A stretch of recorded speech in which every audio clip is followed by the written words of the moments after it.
À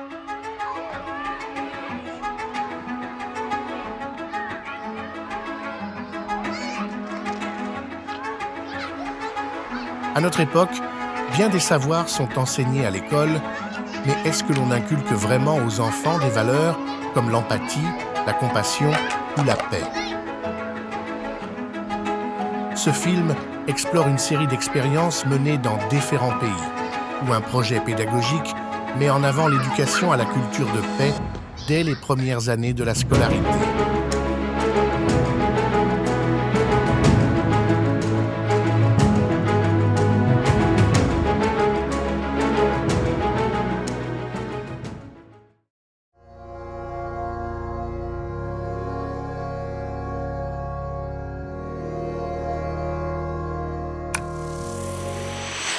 Le concept de l'école de la paix, c'est celui des valeurs humaines.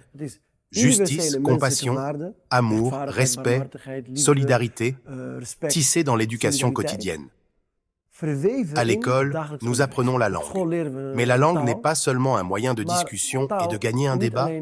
La langue est aussi là pour favoriser la compréhension, pour comprendre l'autre, pour construire des ponts, pour donner du sens à tout cela. Comment renforcer notre humanité grâce à la langue? Dans ce projet, la connaissance est basée sur les valeurs où la paix est placée au cœur du processus éducatif, au cœur du processus d'apprentissage et irrigue tous les domaines. Parmi ces domaines, il y a celui des langues, où une méthodologie spécifique est adoptée pour l'enseignement de la langue arabe dans les écoles de la Maison de la Paix. Ainsi, dans l'activité de compréhension écrite, les enfants apprennent les concepts de base de la langue ou ses clés, c'est-à-dire les lettres, où une relation est établie entre l'enfant et les lettres vivantes qui ont un nom comme les êtres humains, un corps représenté par leur forme géométrique et une âme représentée par leur son. Chaque lettre accompagne les enfants tout au long de la semaine, comme le début d'une amitié éternelle, avec plusieurs leçons, sachant que chaque leçon a son propre objectif. La lettre se présente d'abord et invite les enfants à écouter son son, à reconnaître sa forme en la voyant et à apprendre son nom. Elle dit alors « Écoutez mon son, regardez ma forme, voici mon nom ». Elle commence ensuite à raconter son histoire à travers l'activité de compréhension orale. Puis, elle nous fait entendre son son et invite les enfants à l'écouter en utilisant les compétences de conscience auditive et en appliquant la méthodologie phonétique linéaire adoptée dans l'enseignement de la langue arabe.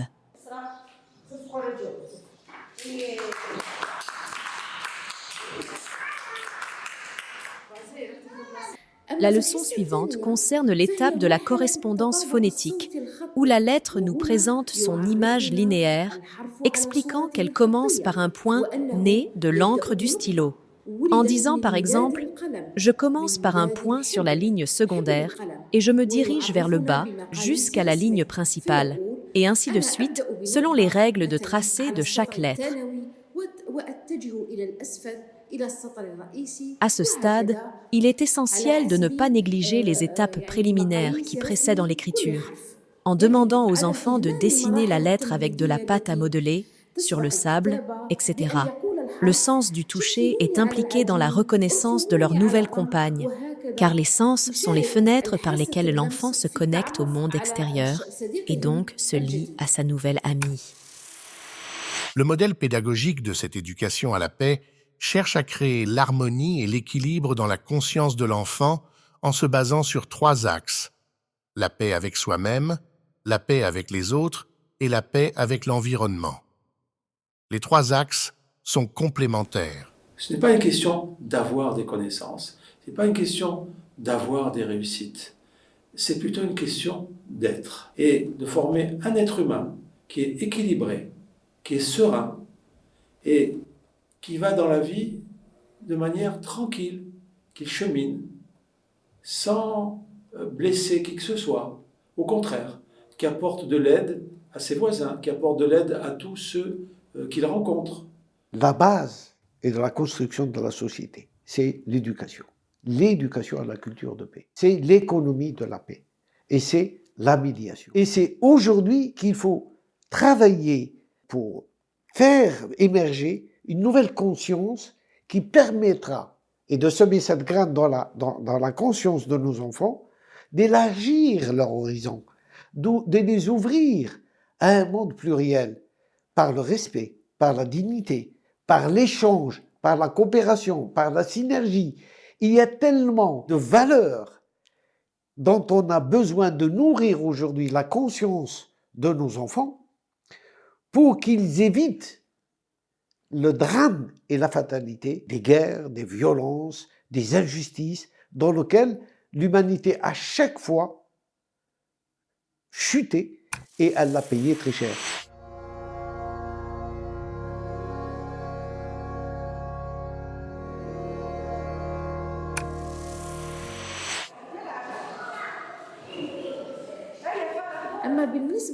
La troisième leçon est celle où les enfants découvrent les principes du vivre ensemble et de la culture du nous à travers la narration d'histoires qui illustrent que la lettre ne peut rien accomplir seule, mais doit s'associer avec d'autres lettres pour former des mots significatifs.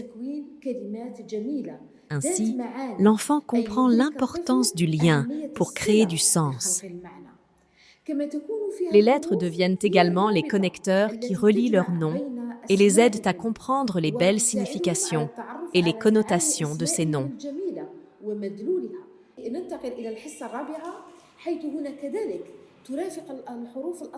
Les lettres accompagnent les enfants dans la découverte du monde et dans la création de relations pacifiques avec lui à travers des jeux organisés et instructifs où ils explorent les trois mondes: le monde inanimé, le monde végétal et le monde animal, qui représentent leurs origines et suscitent en eux un respect naturel pour toutes ces créatures.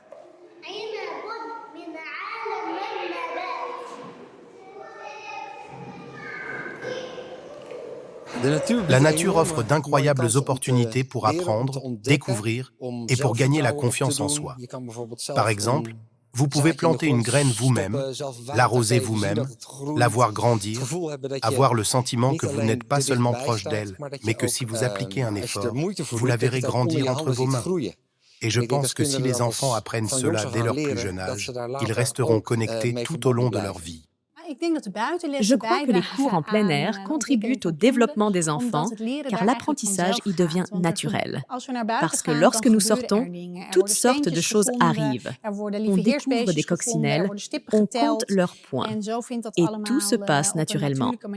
Cet intérêt, cette motivation et cet engagement sont naturellement présents sans avoir à réclamer le silence ou à demander l'attention.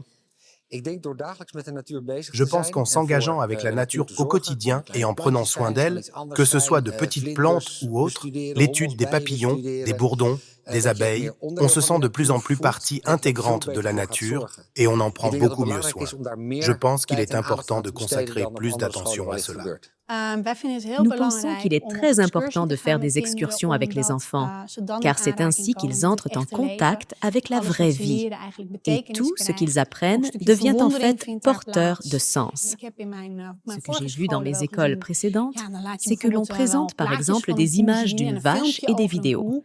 Mais quand un enfant est face à une vraie vache, c'est là qu'il réalise réellement comment sent une vache et combien de bouse la vache produit, et à quel point une vache est en réalité très grande. Et aussi, beaucoup de notions prennent tout leur sens. Et puis, parfois, cela aide à surmonter les peurs. Parce que tout d'un coup, on prend de la hauteur. J'ai eu une élève qui au début avait peur d'aller dans la forêt. Et maintenant, nous la voyons sauter dans les bois. Oui, je trouve cela magnifique. À l'école de l'univers de Muara Jambi, à Sumatra, en Indonésie, un atelier nommé le mandala d'une assiette de riz a été mis en place. Les enfants mangent au quotidien un repas à base de riz, de poissons et de légumes. Cependant, cette fois, ils découvrent que ce plat contient en fait tout l'univers. À travers la création d'un mandala en carton et des dessins représentant les différents éléments du plat et leurs nombreuses origines, Les enfants visualisent le réseau d'interdépendance et d'entraide de tous les êtres et éléments qui ont contribué à cette assiette de riz, symbolisant ainsi un monde harmonieux où chaque être et chaque chose trouve sa juste place.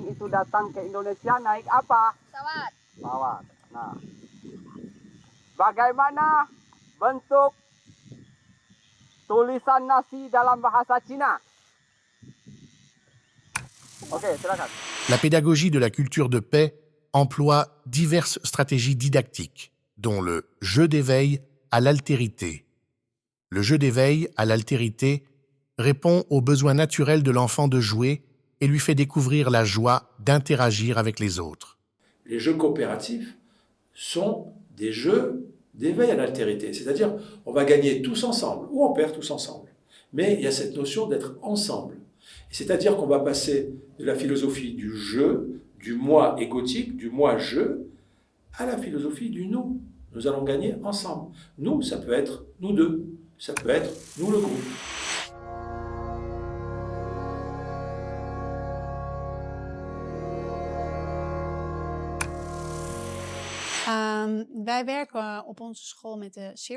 Dans notre école, nous travaillons avec la méthode du cercle. Cela signifie que nous nous asseyons en cercle avec les élèves et nous ouvrons ce cercle par le silence. C'est un moment qui est initié par un gong et il y a ensuite 1 minute de silence. Cela aide les enfants à s'exprimer sur leur travail ou sur leurs pensées. Je pense que cela contribue également à une prise de conscience parce que beaucoup de questions émergent. En fait, nous utilisons la méthode du cercle pour toutes sortes de réalisations de projets. Et nous clôturons le cercle également par un moment de silence. L'objectif est également d'évoluer vers une sorte de dialogue indépendant à l'école qui peut être utilisé pour résoudre des problèmes, pour aborder un sujet ou un thème particulier, pour réfléchir plus profondément à quelque chose. Nous utilisons donc également la méthode du cercle comme outil didactique. Dans la méthode du cercle, les règles sont très claires. Cela signifie que vous pouvez par exemple demander la parole en levant la main et qu'il faut donc attendre son tour. Ainsi, de très jeunes enfants apprennent déjà à attendre leur tour. Mais chacun d'eux sait, j'aurai à mon tour la parole dans ce cercle parce que tous ceux qui le souhaitent peuvent partager et contribuer. Nous voyons les enfants s'exprimer clairement, avoir le courage de parler et d'en dire davantage, parce qu'ils entendent comment les autres parlent et comment les autres expriment leurs pensées. Ils doivent donc apprendre à trouver les mots. Ainsi, la langue devient un moyen de manifester son soi, ce que l'on est, ce qui est vivant à l'intérieur de soi. Les enfants de l'école de l'univers de Muara Jambi réalisent que dans le cercle, le premier est également le dernier. En préparant un repas, ils se passent les plats de manière que chaque enfant transmette le plat reçu à son voisin à droite jusqu'à ce que tous les enfants dans le cercle soient servis.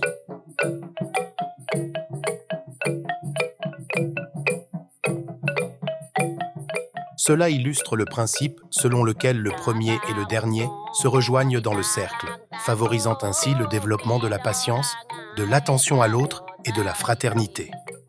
Le cercle permet de revenir à cet aspect où nous sommes un. Le cercle, c'est une unité. Le cercle, c'est une entité.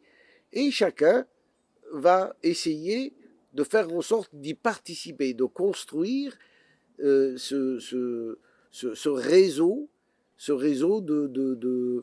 de réflexion, de camaraderie. En tous les cas, pour les enfants, ça leur donne tout de suite confiance en eux-mêmes. Et ce n'est pas un professeur qui est pyramidal, qui lui décide et les enfants appliquent, mais c'est avec eux. C'est avec eux que les choses se font. Donc il suggère et il donne la dynamique de ce cercle où les enfants eux-mêmes apprennent et dans la synergie.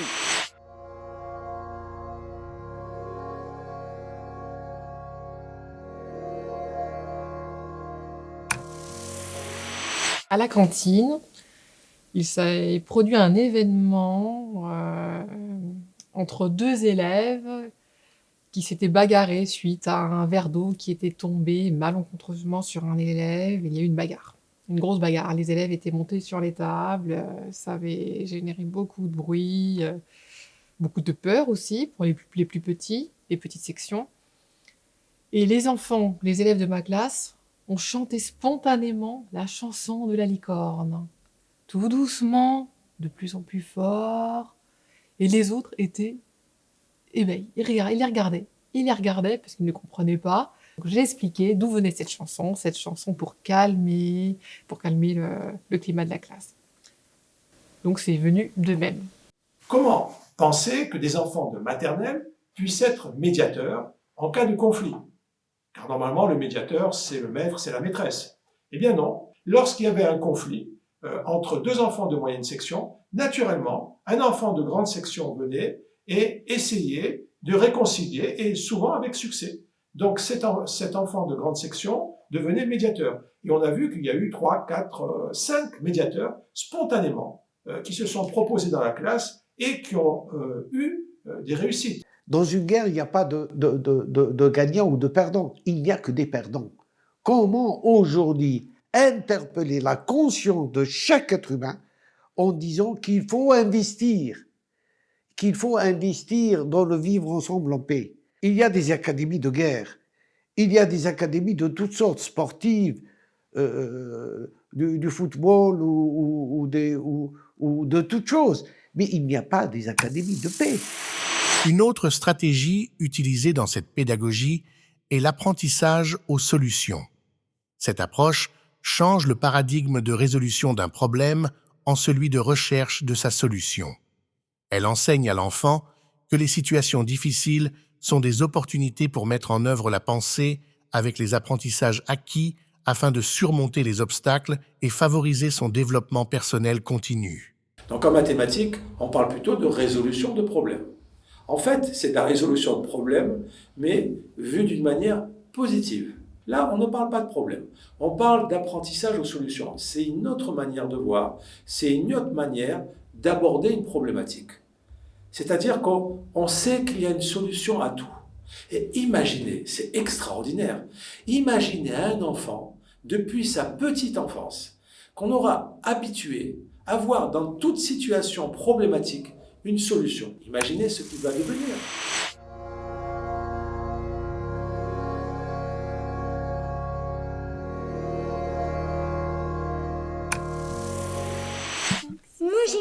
C'est bon, on vérifie. 5. 4 jaunes et 3 roses, c'est bon. 4 et 3, ça fait 7.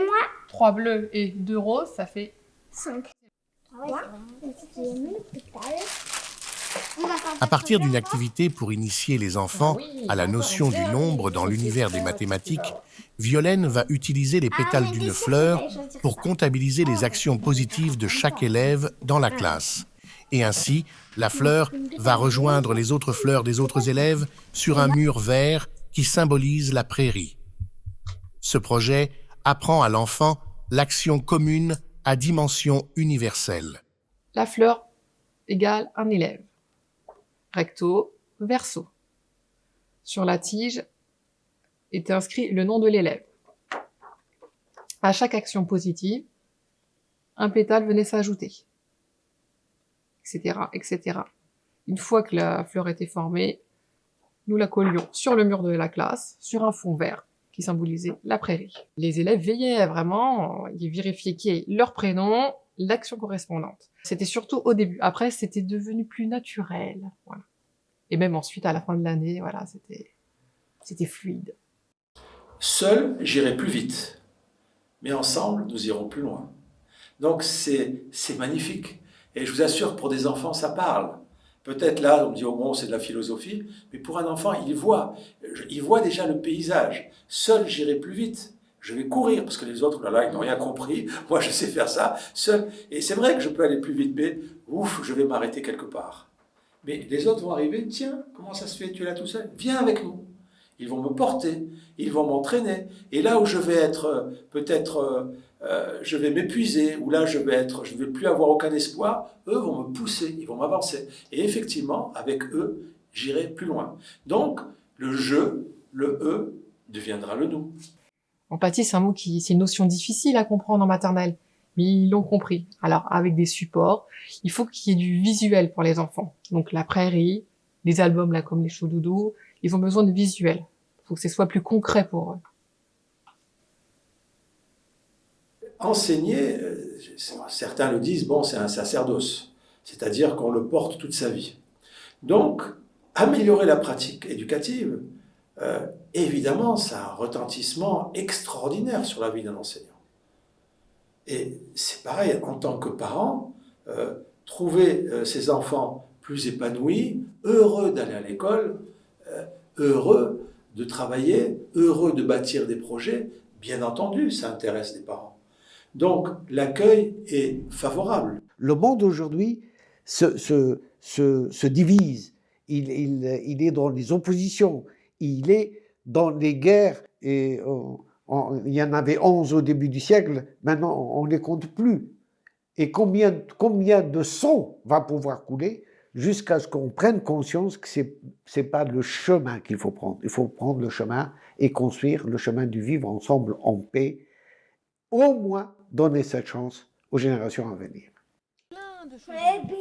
Cette pédagogie est très riche et polyvalente, s'étendant à tous les domaines et disciplines enseignés à l'école. De la science aux langues, de l'éthique aux arts et au sport, l'éducation à la culture de paix s'intègre harmonieusement dans l'enseignement en reliant constamment les savoirs aux valeurs humaines universelles, notamment la paix.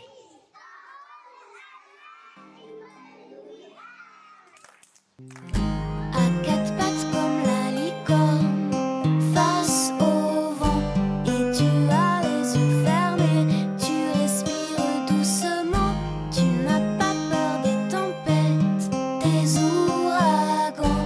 Ô toi la licorne sage, tu calmes les orages.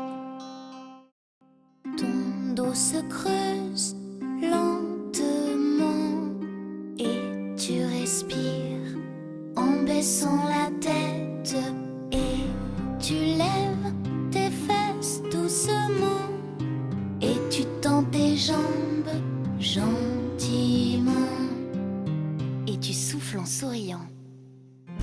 À quatre pattes comme la licorne.